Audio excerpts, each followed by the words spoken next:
Hi എല്ലാ കൂട്ടുകാർക്കും പുതിയൊരു വീഡിയോയിലേക്ക് സ്വാഗതം. ഇന്ന് വെണ്ടയ്ക്ക കൊണ്ടുള്ളൊരു കറിയാണ് ഉണ്ടാക്കുന്നത്. ഇപ്പോൾ ഇതാ വെണ്ടയ്ക്ക കുറച്ച് അരിഞ്ഞെടുത്തിട്ടുണ്ട്. പിന്നെ ഒരു 2 മീഡിയം സൈസ് സവാള അരിഞ്ഞെടുത്തിട്ടുണ്ട്. വലിയൊരു തക്കാളി അരിഞ്ഞെടുത്തിട്ടുണ്ട്. 2 പച്ചമുളക്, പിന്നെ ഒരു 1/4 ടീസ്പൂൺ പെരിഞ്ജീരകവും 3-4 അല്ലി വെളുത്തുള്ളിയും കൂടി ചതച്ചെടുത്തിട്ടുണ്ട്. ആദ്യം തന്നെ കറി ഉണ്ടാക്കുന്നതിന് മുമ്പായിട്ട് നമ്മൾ ആദ്യം കുറച്ച് ഓയിൽ ഒഴിച്ചതിന് ശേഷം ഈ വെണ്ടയ്ക്ക ഒന്ന് ഫ്രൈ ചെയ്തെടുക്കണം. ആ വെണ്ടയ്ക്കയുടെ വഴുവഴുപ്പൊക്കെ ഒന്ന് മാറുന്നതിന് വേണ്ടിയിട്ട് ഫ്രൈ ചെയ്ത് ഒന്ന് എടുക്കണം. അപ്പോൾ ഒരുപാടങ്ങ് ഫ്രൈ ആവേണ്ട, ആ വഴുവഴുപ്പൊന്ന് മാറുന്ന വരെ ഒന്ന് ഫ്രൈ ചെയ്തെടുത്താൽ മതി. അപ്പോൾ ഫ്രൈ ചെയ്തെടുത്തിട്ടുണ്ട്, നമ്മളത് മാറ്റി വെച്ചിട്ടുണ്ട്. ഇനി നമുക്ക് കറി ഉണ്ടാക്കാനായിട്ട് കുറച്ച് വെളിച്ചെണ്ണയല്ല സൺഫ്ലവർ ഓയിലാണ് ഒഴിച്ച് കൊടുത്തേക്കുന്നത്. അതിനുശേഷം അതിലേക്ക് കടുക് ഇട്ട് കൊടുത്തിട്ടുണ്ട്. കടുക് ഒന്ന് പൊട്ടിയതിന് ശേഷം ഇനി നമുക്ക് ചതച്ച് വെച്ചിരിക്കുന്ന പെരിഞ്ജീരകവും വെളുത്തുള്ളിയും കൂടി ഇട്ട് കൊടുത്തിട്ടുണ്ട്. അതൊന്ന് മൂത്ത് വരട്ടെ.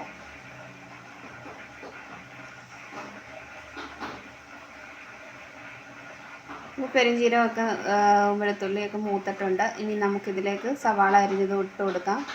ഇനി അതിലേക്ക് ഒരല്പം ഉപ്പ് കൂടി ചേർത്ത് കൊടുക്കാം.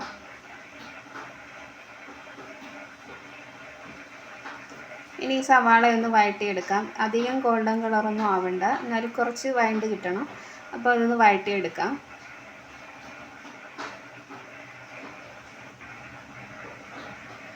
കൂടെ തന്നെ 2 പച്ചമുളക് കൂടി നമ്മൾ ഇട്ട് കൊടുത്തിട്ടുണ്ട്. ഇനി ഈ സവാള ഒന്ന് കളറ് മാറട്ടെ.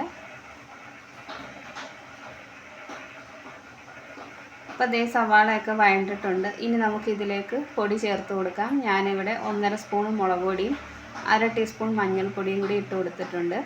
ഇനി പൊടിയൊന്ന് നന്നായിട്ട് മൂപ്പിച്ചെടുത്തതിന് ശേഷം ഇനി നമുക്കിതിലേക്ക് ബാക്കി ഉള്ള സാധനങ്ങൾ ചേർത്ത് കൊടുക്കാം. അപ്പോൾ ആ പൊടിയുടെ പച്ചമുളകൊക്കെ മാറിയിട്ടുണ്ട്. ഇനി ഞാനിതിലേക്ക് തക്കാളി അരിഞ്ഞിട്ട് കൊടുക്കുകയാണ്. ഇനി നമുക്ക് ഈ തക്കാളിയൊക്കെ നന്നായിട്ടൊന്ന് വെന്ത് ഉടയണം. അപ്പോൾ അതിന് വേണ്ടിയിട്ട് ഞാനിത് അല്പസമയം ഒന്ന് അടച്ച് വെച്ച് വേവിച്ചെടുക്കണം. തക്കാളിയൊക്കെ വെന്തിട്ടുണ്ട്. ഇനി നമുക്കിതിലേക്ക് നമ്മൾ വറുത്ത് വെച്ചിരിക്കുന്ന വെണ്ടയ്ക്ക അതിലേക്ക് ഇട്ട് കൊടുക്കാം.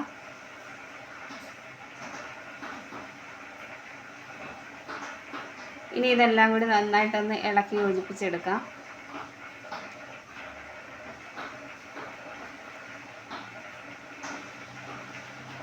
ഇനി നമുക്കിത് തുറന്ന് വെച്ച് കുറച്ച് നേരം ഒന്ന് വേവിച്ചെടുക്കാം.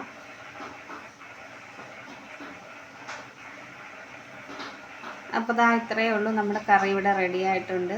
വളരെ സിമ്പിളായിട്ടുള്ളൊരു കറിയാണ്. നല്ല ടേസ്റ്റാണ് ചപ്പാത്തിയുടെ കൂടെ കഴിക്കാനായിട്ട്. അപ്പോൾ ഇത് കുറച്ച് ഡ്രൈ ആയിട്ടുള്ള ടൈപ്പ് കറിയാണ്. അപ്പോൾ നല്ല ടേസ്റ്റാണ് കഴിക്കാൻ. നിങ്ങളിത് ഉണ്ടാക്കി നോക്കണം. വീഡിയോ ഇഷ്ടമായാലും ലൈക്ക് ചെയ്യുകയും ഷെയർ ചെയ്യുകയും കമൻറ്റ് ചെയ്യുകയും ചെയ്യണം. പുതുതായിട്ട് ആരെങ്കിലും കാണുന്ന കൂട്ടുകാരുണ്ടെങ്കിൽ ചാനലൊന്ന് സബ്സ്ക്രൈബ് ചെയ്ത് സപ്പോർട്ട് ചെയ്യണം.